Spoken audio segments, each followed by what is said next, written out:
It's an incredibly interesting, can I call it a generation point for you?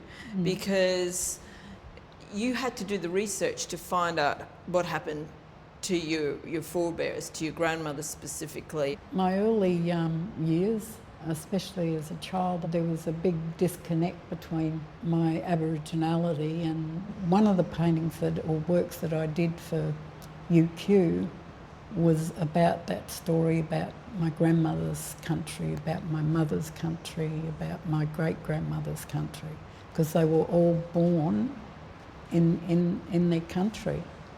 But I wasn't. I was born in Brisbane. The love for the visual, for design, for making never left you. It was always there, wasn't it? I always loved fashion. Yeah. And I remember as a young girl I used to sew because I couldn't afford to buy. And then that led on later to something pretty significant when you ended up following that through at the Queensland College of Art. That's right. I went into fashion design. And I went into fashion design because I actually applied to get into fine arts, but there was no openings, and I thought, oh well, I like fashion. What are the options? And they said, oh well, there's fashion still open, and I said, I'll do that. This idea of sanctioning off a subject, a whole course called the Bachelor of Visual Arts in Australian Indigenous Arts was for attracting only Indigenous people or First Nations people, to be taught only by First Nations people. Tell me why that was so important. It was important to have people that had done something to show them that it could be done. And they didn't want to discuss things about identity or their origins with white people. I remember when I went looking for my mother, they wouldn't give me any information, and I wrote her name down and I said, you've got to help me. I can't find any information on her from anyone. So that's an experience that only another Aboriginal person could have gone through. So it had to be Aboriginal people who were teaching there. Did you get time for your own art? No. You were just full-blown giving your attention to the education. Oh, well, I had to. And you are raising people that have become the bastions, if you like, of contemporary Indigenous artists in Australia. Give me some of those names of the artists that went through Bovakaya under your leadership. Vernon Arkey was one of them, and Tony Albert, he was like 17 years of age when he entered the course. Dale Harding. Ryan Presley, Robert Andrew, and Carol McGregor.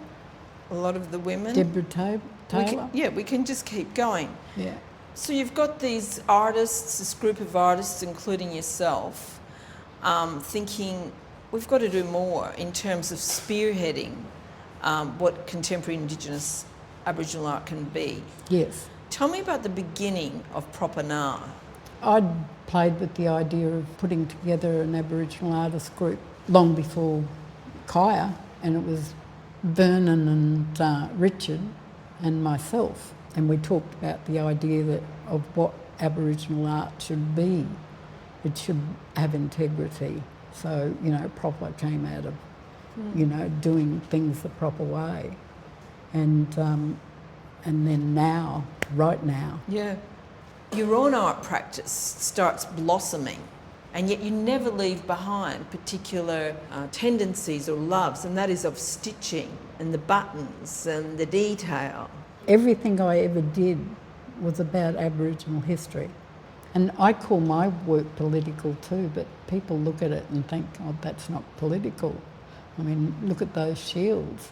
The shields were the first defence. Absolutely. Line of defence against first contact.